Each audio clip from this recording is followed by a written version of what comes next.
Good morning and welcome to Hear Your Truth Tuesday. I am Leslie Pogue, your happy chick, and it is another wonderful Tuesday with another wonderful topic. And today we are talking about sabotage and a self-fulfilling prophecy. Oh, the way we talk about our lives and the way we listen to other people's stuff and let it get into our minds and let it get into our spirit is criminal.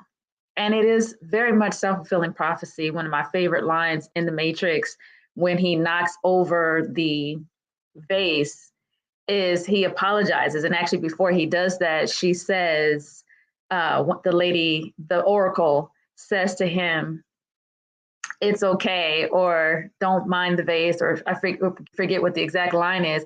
But she basically says it before he does it. And then he backs up and he hits the vase and he knocks it over and don't worry about it. That's what she says. She says, "Don't worry about it." And he's like, "What?" And then he backs up and he hits the vase and it goes over. And he's like, "Oh, I'm so sorry." She goes, "Like I said, don't worry about it." And so he asks her, "Did you know that was going to happen?" And she says, "What's really going to bake your noodle is, would you have knocked over the vase if I hadn't said anything?" So when people tell you that you're mean or that you can't do something, not let alone when you tell yourself that you have some kind of impediment to what it is you want to do, that is you layering on that self-fulfilling prophecy. Because if whether you believe you can or you can't, you're right. So think about how you talk about what you want to do, where you want to go, the things that you're aiming for, and think about how you're using your words to bring that about.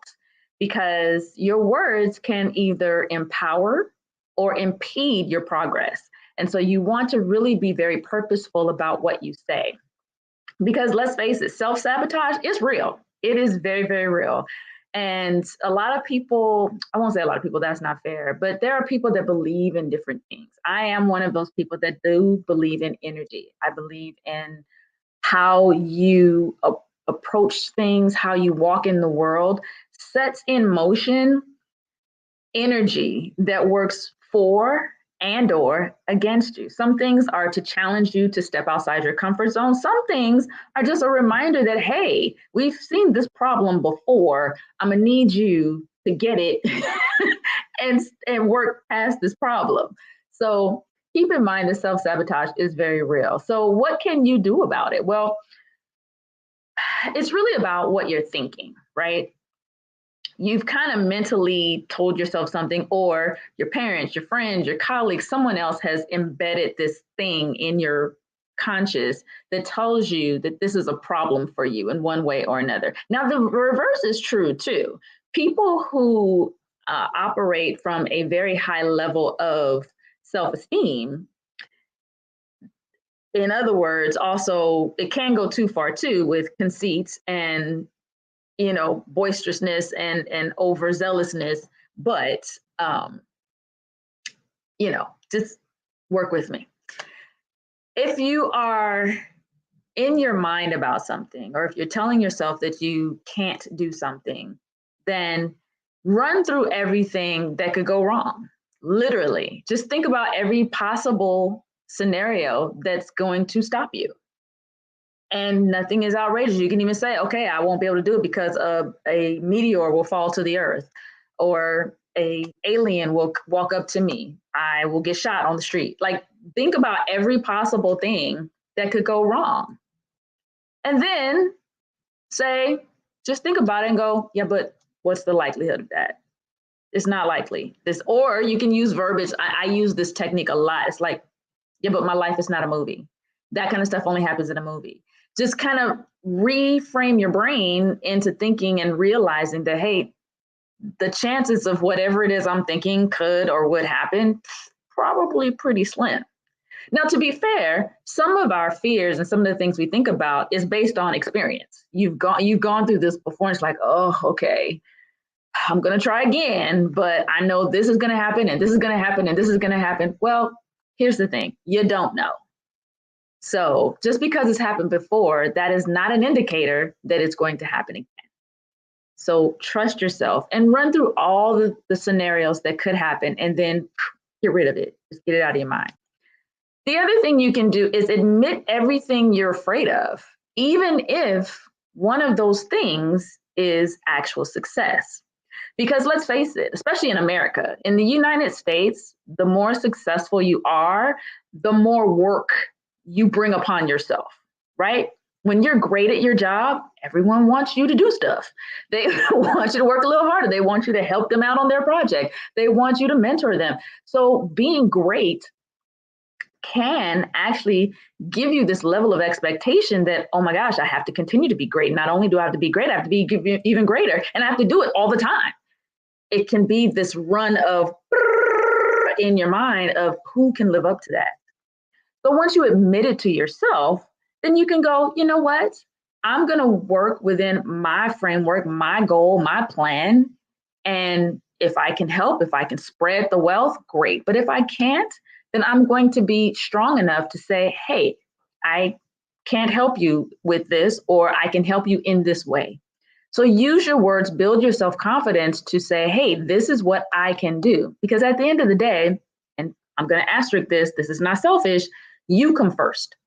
Your goals, your plans, what you are aiming for, that comes first. And everything that can get in the way of that is literally that. It gets in the way. And by constantly saying yes to everything, hello, that is a form of self-sabotage. Because if you don't have time to do what you set out to do, it's easy to say, well, I'm helping this person and I'm helping that person, all this framework of all this goodness that you're doing. But actually what you're doing is you're stalling your own progress. Sound familiar? Okay, so think about that when you are moving toward your goals. The last thing is really around what other people have told you or what you hear in that internal noise that you hear from either childhood or from just people around you, just negative people. And basically their stuff is not your stuff. And that's what you have to say. When someone, it's really big with people who share their business ideas with friends and family. And oftentimes they'll say something like, oh, well, you can't do that because of fill in the blank, your age, your location, how much it's going to cost. I love it when I talk about moving to the Bay Area and everybody always says, oh my gosh, it's so expensive to live there. I'm not going to adjust my goal just because I can't afford it yet. I'm going to raise the bar and say, that's where I want to be. So I'm going to figure out how to afford to be there, right? You don't come down a level, you aim to move up a level. Duh. So that's what you want to think. You want to remind yourself that someone else's stuff is not your stuff. So don't own it. Move forward and continue to move ahead with your own goals and your own plans, because at the end of the day, it's you that has to live your life, right? You and your partner, you by yourself, you and your children, whatever your world looks like, you still have to be the center of it and you have to take ownership of it. So whatever it is that you really want to do, all of it's possible. All of it's possible. I mean, William Shatner just went to the moon. So even going to the moon is possible for the average Joe. Just be focused, know exactly what you want and go for it. And get that internal noise out of there and do not self-sabotage and do not allow your negative self-talk or that story that you've told yourself over and over and over again to be that self-fulfilling prophecy. Because at the end of the day, failure and success, either way, will come true if that's what you're aiming for. And you want to be sure of what you're aiming for. So I hope that was helpful for your Hear Your Truth Tuesday. Follow me on Facebook at LP Speak. Follow me on Instagram at LP Speak. And now follow me on TikTok at LP Speak. And I hope to see you all next Tuesday. And please follow me wherever so you can tune in every week. And as always, until next time, go, be, do.